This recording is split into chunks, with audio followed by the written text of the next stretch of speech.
Were you going to tackle Zane in celebration there if Blake hadn't beat you to it? I was, no, he's too strong for me to tackle. I was trying to get, I don't know, I kind of blacked out for a second, and then when I got there, he was on the ground, so I kind of towered over him a little bit there for a second. But that was probably, we made some really nice defensive plays today, and some that get lost in the shuffle there.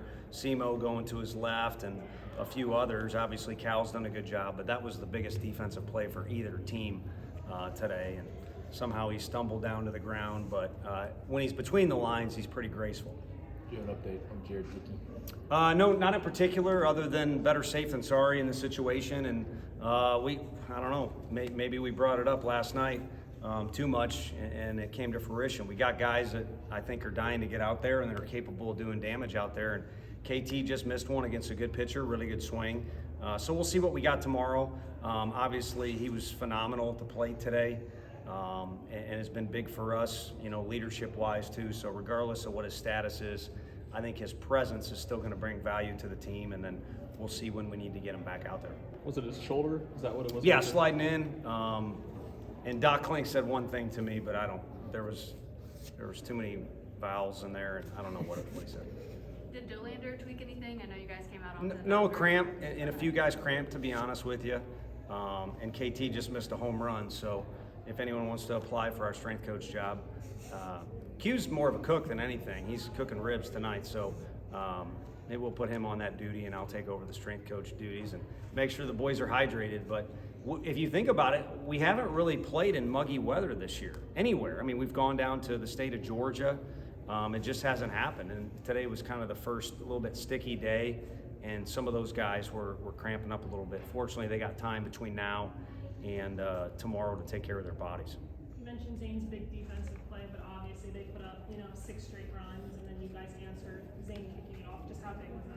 Yeah, it was huge, and these guys got a little bit of a knack for whatever reason at responding or answering back when maybe things don't go our way or the other team does damage, and it's a great attribute to have because you consistently feel like you're moving forward regardless of what's going on. And I think part of that is, the chicken and the egg thing. Part of it is the mentality we've had for the last few weeks has been more push forward regardless of what it looks like, because it's always going to look dicey at times. So I think it was a byproduct of that, and it goes without saying those 2 runs were great for Bernsey. I mean, you trust him in a 1-run game, no doubt, but he and I will take as many as we can get. What about his Denton's overall game? He obviously had like a key RBI in the game as well. Just his overall day today. Yeah, I think his approach, one thing we were just talking about is Jared is so good at being in the box and kind of attacking the at-bat the way he wants to, maybe based off the situation, maybe who the pitcher is, what he's trying to accomplish. And Zane is he's always been an accomplished hitter and a talented one. It just seems to me, without asking him, there's just a much better approach in certain situations, whether it's with 2 strikes or against a pitcher who's got unique stuff or an RBI situation, whatever it might be. And probably experience helps, but again, I think when you're wanting to win and you're on the hunt to try and win, you end up kind of coming up with some theories or again, ways that you want to attack the situation. Go ahead. How would you assess Doe's outing? I thought he was really good. I mean, it was important for us to get a chance to take the lead today. I mean, when you went on Friday, you could think, well, the other team's more determined to win than we are. We got one. So I'm kind of speaking, if I was coaching for any team, I think you want to take that lead so you feel like you're in charge of the series, you're in charge of the game, and he throws up a big 0 there. And then overall, if you look at what he did for us for over the course of five plus, pretty good, because these guys aren't going away for 9 innings and, up and down the lineup, competitive and talented hitters. So for him to give us the base or the foundation that he did was tremendous. And not using Burns last night, we were trying to do whatever we got to do to get to him. And maybe a little bit earlier than we wanted. He probably got to, we've talked in the office, 45 with him going out there and letting it loose the way he has is ideal. But he used 50 pitches today and obviously got the job done. Does it surprise you that teams keep shifting on Dickey because he seems to be doing a really good job of putting it the other way? A little bit, I guess. I don't mean to speak for them, but maybe when you're kind of trying to strategize, you're just playing the percentages and you want to go off of that. And again, it's tough to speak for anyone else, but I think it's good that our hitters take serious and practice, the ability to bunt or with 2 strikes to hit the ball that way or wherever it might be. Yeah. How'd you like that early inning, I guess? Just a bunch of singles, leadoff walk from Maui. How nice was that inning for the offense? Yeah, it was great. I mean, obviously we've hit a few homers this weekend, but there's a bunch of different ways you can help the team win. And Blake Burke, he hits them further than anybody during BP, but another thing we just discussed is last night it was the walk that he helped us with or hurt the opponent, and today it was the single.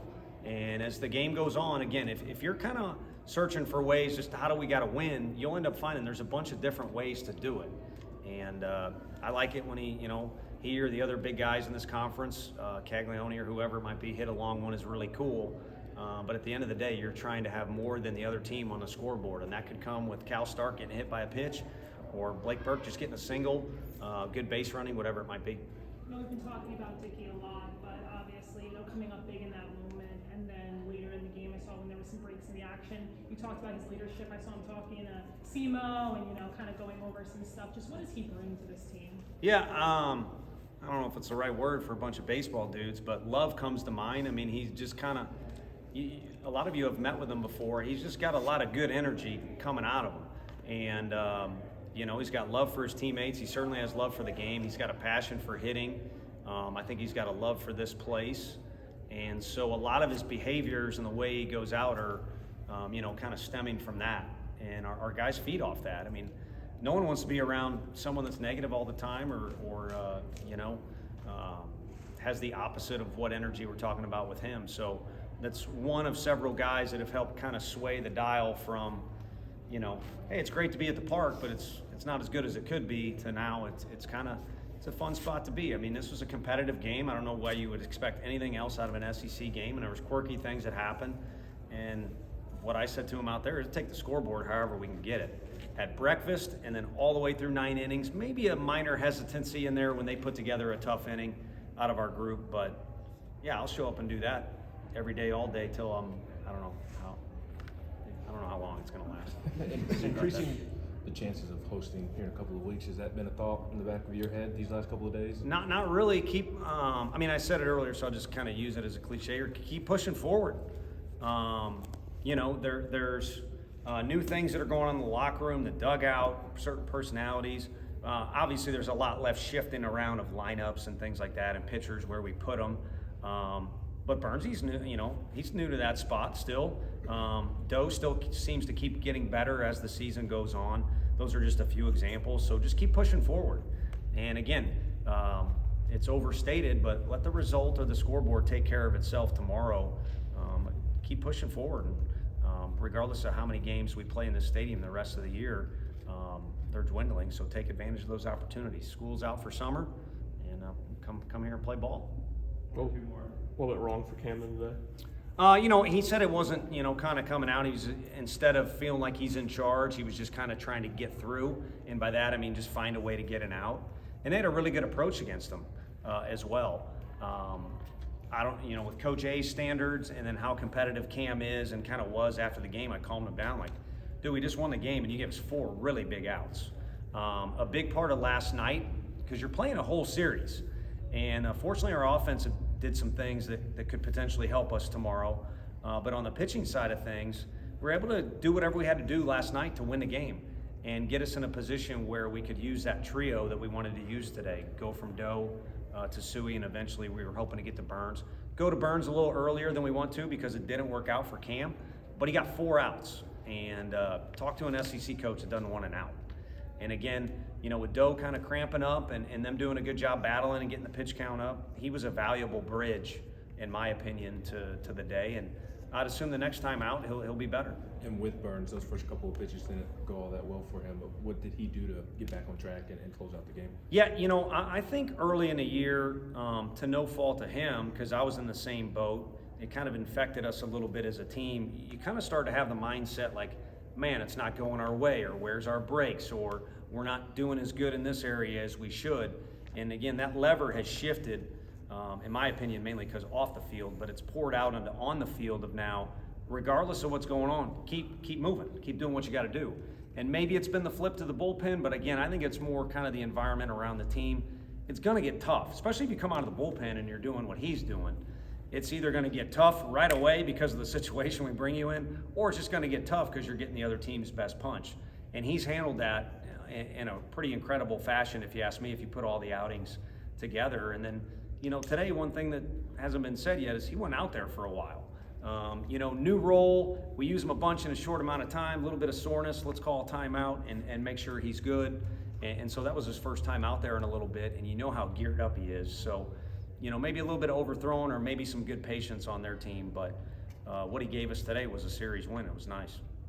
Coach, thanks.